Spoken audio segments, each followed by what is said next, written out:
మనకు తెలియకుండానే మనలో ఉన్న ఒక శక్తి యాక్టివేట్ అవుతుంది, కుండలి శక్తి యాక్టివేట్ అవుతుంది. అంటే ఆ శబ్దం యొక్క గొప్పతనమే అది.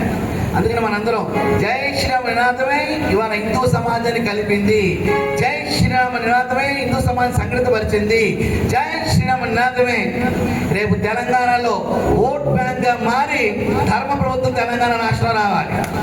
రావాలా వద్దా? ఇక్కడ మీరు అనుకోవచ్చు స్వామి రాజకీయాలు అంటున్నారు. రాజకీయం ఎప్పుడు కాదండి, నేను రాజకీయాలు మాట్లాడదగరాలా.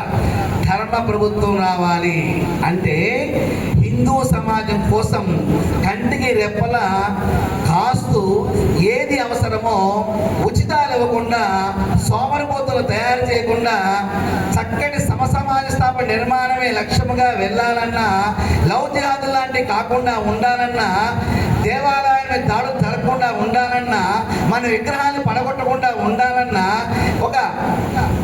ఒక స్త్రీమూర్తి రామాయణం గురించి అవహేళనగా మాట్లాడకుండా ఉండాలన్నా, ఇటువంటి లేకుండా ఉండాలంటే హిందూ ధర్మంతో కూడిన కొంత అవగాహన ఉన్న వ్యక్తులు కనుక పరిపాలనా స్థానంలో కూర్చుంటే ఆ దేశము, ఆ ధర్మము, ఆ జాతి వర్ధిల్లుతుంది. మన తెలంగాణ కాదని మొత్తం వర్ధిల్లుతుంది. ఈ విషయాన్ని మనం గుర్తుంచుకోవాల్సిన అవసరం ఉంది. మీకు ఒక ఉదాహరణ చూద్దాం. ఈ రోజున అటు ఇజ్రాయిల్, ఇరాన్, అమెరికా యుద్ధం జరుగుతుంది, మనందరికీ తెలుసు.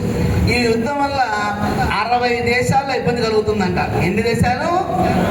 60 దేశాల్లో. కానీ మన భారతదేశంలో ఉగాది పండుగ చేసుకున్నాం, హోలీ పండుగ చేసుకున్నాం, శ్రీరామనవమి చేసుకున్నాం, హనుమాన్ జయంతి చేసుకున్నాం. ఇప్పుడు హిందూ సమాన పండుగని చేసుకుంటున్నాం. ఏం చేసుకుంటున్నాం? హిందూ సమాన పండుగను చేసుకుంటున్నాం. ప్రపంచవ్యాప్తంగా యుద్ధ భయంతో ఉంటే భారతదేశంలో ఉన్న మనందరూ ఆడుతూ పాడుతూ పండుగ చేస్తున్నామంటే దేశాన్ని పరిపాలిస్తున్న ధర్మ ప్రభుత్వం కాబట్టి ఈ విధంగా మనం ఉండగలుగుతున్న విషయాన్ని మనం గమనించుకోవాలి. ఒక సమర్థవంతమైన వ్యక్తిని, నాయకత్వ లక్షణాల వారిని కనుక ఆ యొక్క స్థానంలో కూర్చోబెడితే ఎలా ఉంటుందో మనం ఇప్పుడు చూస్తున్నాం.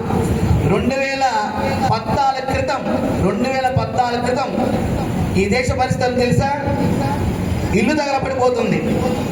ఇంటి యజమాని ఇంటిని ఆర్పకుండా ఇంట్లో సామాను సర్దుకోవడం ప్రారంభించాడు. పక్క ఇంటి వాడు సూర్య కదండి తగలబడుతుంది, అయ్యో ఊరుకోండి ఏం పర్వాలేదని అంటున్నాడు. ఇంకా పక్క సందులో వాడు ఆ ఇంటికి చాలా చరిత్ర ఉందండి, ఏం పర్వాలేదు అంటున్నాడు. కానీ ఇంటిని ఆర్పే పరిస్థితి ఎక్కడ కనపల్లా. అలా తగలబడిపోతున్న వ్యవస్థ హిందూ సమాజం 2014 క్రితం. 2014 తర్వాత ఒక్క ప్రాంతంలో కూడా చక్కటి వ్యవస్థని ఏర్పాటు చేసుకుంటూ అన్నిటినీ గెలుస్తూ కాదు, జయిస్తూ, గెలుపు అనే పదం చిన్నదే, జయిస్తూ, జయము భారతమాత ఇందా చెప్పారు కదా, అలా జయిస్తూ ఒక్కో ప్రాంతాన్ని కూడా చేసుకుంటూ ఈ రోజున 2012వ సంవత్సరంలో విశ్వ హిందూ పరిషత్ అంతర్జాతీయ అధ్యక్షుడు